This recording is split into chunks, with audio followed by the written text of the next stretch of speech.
Hello, today is September 4th of 2020. My name is Raymond Ng, the Director of Education here at Monteca International Play School. Thank you for tuning in to our 24th Parent Info Seminar. And today's topic of the day, of the week, will be screen time. So, it's just like the title. We're going to be talking about the screen time, and we're going to be answering questions such as what is screen time? Is it actually preparing or helping with your child's future? What are the warning signs of too much screen time? What can you do at home? And also some of our views towards it from a Montessori point of view.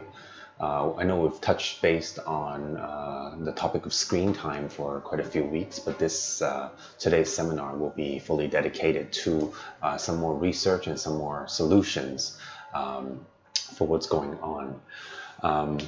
So let's get started. I mean, what is screen time? We're moving into a digital age where everything is online. We do pretty much everything on a phone or a tablet or a computer.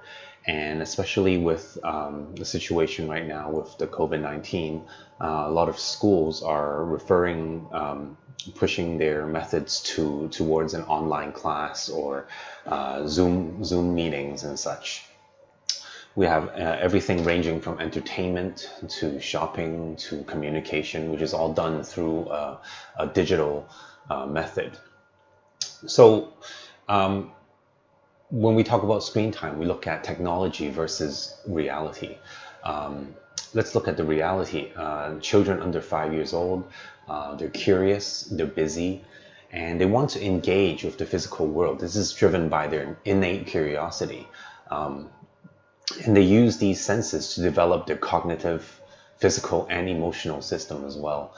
Whereas in the technology digital age world, you're constantly looking at a screen, whether it's a meeting or you're watching a video or doing anything on the internet, really. And it's very understandable. I mean, we are in the tech age, as you would like to call, in this tech age where it will always this technology will always be part of our lives going forward. So it's definitely something that we have to embrace. One of the questions that I would like to share for some people for you to think about is really in the sense of using screen time as something to occupy your child's time. What kind of skills is your child really learning from watching a video on YouTube for 30 minutes or an hour, let's say, with no educational value? So here's some cold hard truth. Screen time is actually the #1 reason why your children do not like to spend time outdoors. Of course, there are many other factors as well. It could be the weather, it could be their mood or what they're doing outside. Current situation outside doesn't really allow us to go outside that much. But the screen time is, in fact, the #1 reason. They're addicted to looking at their screens, instant gratification, and so on. In fact, there's some research to go with what we're saying as well. The American Academy of Pediatrics actually said children and teens should have no more than 1 to 2 hours of screen time per day. Now that's very difficult to achieve nowadays, of course, but this is the research, and they actually specifically said children under 2 years old should have no screen time at all. Coming back from away from the North American side, we look at the Australian Department of Health, for example. From birth to 2 years, they do not recommend any sort of screen time. And between the ages of 2 and 5, they recommend no more than 1 hour. Less is always better in terms of screen time. So let's take a look at, let's share and discuss what kind of, what does screen time do to children's learning? Although we're growing up, children are growing up as members of this global digital society, there are warning signs that we should take a look at as well. And things may start to change in terms of your child always looking at a screen. For example, behavioral changes. Screen time has immediate impact on children. We always say monkey see, monkey do. Children are the same as well. They see something that's inappropriate on the internet, they might carry out these actions as well, and some might not be nice per se, but worst case scenario is they see something dangerous that they might imitate. Screen time also leads to poor sleep, right? Poor sleep, as in a bad sleeping pattern. They might not get enough sleep. They're tired, and also this goes without saying. There's a lack of movement, which could lead to problems like weight gaining and such. And lack of movement is really a big thing. It's very underrated actually. Children need to move around to be able to explore with their senses and to feel that sense of being in that community. But instead they're just sort of sitting in front of a screen, talking to people or watching a video, that kind of thing. So it is really important to form that healthy relationship with technology. Like I mentioned before, technology is always going to be in our lives and it's not going anywhere soon. We can't even imagine as adults how our day would go without our phone or our computer, without going to work without it. Technology is important. There's no doubt about technology being important. It's good for educational research. It's good for communication, even some family time when, for example, using technology, like watching TV as a family movie night kind of thing.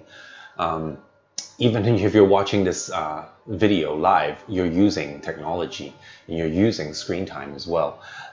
So one thing we do want to emphasize is that we do all these parent info seminars. We are catering these to parents only, not to children, because we really don't recommend children to be on their computers.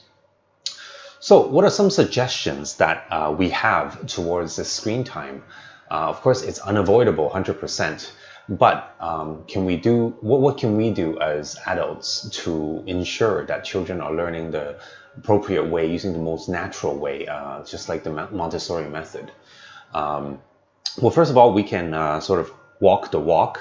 Okay, children see, children do. Of course, they see something that we do, and they try to imitate as well. So, for example, a mother wouldn't give their phone to a child, or a father wouldn't give the phone to the child, but instead they're just sitting around flipping on their phones as well. So the child will actually see, how come you can use the phone and I can't? So in reality, children do not like to be treated unfairly as well. So I have another example, actually a close personal friend of mine, at their homes with their baby who's I think 1.5 years old. They actually took away their TV. There's no TV at home, so this thing doesn't exist in the baby's eyes.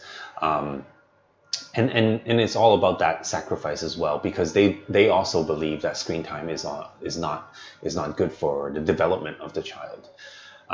Second example could be establishing some boundaries. Boundaries are important because we have to put in this concept of freedom within the limits. Just because there's freedom doesn't mean there's no limits and you can do whatever. Especially when for a child to grow up, you can work on the rules together, right? Come to a compromise, okay? If, for example, have some responsibility in terms of how much time are we going to use on our phones, and you can sort of discuss that with your child to establish those set rules, just like we would do in a classroom. In the beginning of the class, we would always set up class rules so everybody in the classrooms are aware what they're supposed to and not supposed to do. This goes without saying. Another one would be simply do something else. There's so many activities out there that you can do with your child. For example, reading, play a board game, make some art, go for a walk, help with house chores, laundry, help with dishes, organizing shelves. They're not fun activities, I understand, but at the same time, this provides them with that sense of responsibility of being in that community itself. There's another option, which we call the doors open policy. Of course, if your child is a bit older, doors are always open and no headphones. This way you can sort of know what exactly are they watching, on their phones or iPads or tablets or computers, and you can listen, and even if you can't see, you can listen to what they're listening to as well. And to sort of sidestep that, set a specific location in your residence to set for screen time. So if this living room area is set for a screen time, every time they use their phones or tablets or computer, they have to go to that specific area. This gives them a more structured environment as well. Last but not least, make it a group activity. So even if they are on their iPads or tablets playing a game, or for whatever reason, whatever game it is, sit with them, talk to them, ask them about this game, ask them what they're doing. In this way, you can turn this whole process into a family time, and also there are many teachable moments within as well. So bottom line is, there should be freedom for the child in their homes, and there needs to be limits as well. So it's freedom within limits. They can't just sit there and look at their phones for 3 hours, or tablets, play a game or watch YouTube videos for a few hours. Therefore, rules and disciplines are very key towards development, to getting them away from this screen time. We shouldn't ever try to replace the three-dimensional world around us with a screen. They should be knowledgeable in technology as we move to the digital age, so you don't have to worry about, oh, what if they fall behind? They don't know, they've never seen a phone before. Chances are they're already much more tech savvy than you and I combined. So there really is no worry about them not being able to catch on to following the technology and being tech savvy. Instead, we should worry about things that are really not taught in the books. For example, in our Montessori program, we emphasize on grace and courtesy, manners, etiquette, communication, interpersonal communication, talking with people, socialization, patience, and not just being happy because there's instant gratification. So that's where we will end our session today. Now, given our seminar just on screen time, I do have to remind all the parents that our classes are opened again. They're reopening, and we have classes going on. And so we have multiple sessions as options and different schedules as well. So please do contact us to enroll. Our cooking class on Saturdays are also back on. And every Saturday they're making a new dish with our Le Cordon Bleu certified chef as well. So remember, follow our Facebook, Instagram accounts for news, promotions, and updates for the school. And until next week, my name is Raymond Ng, the Director of Education here at Monteca International Play School. And have a great weekend. Stay safe.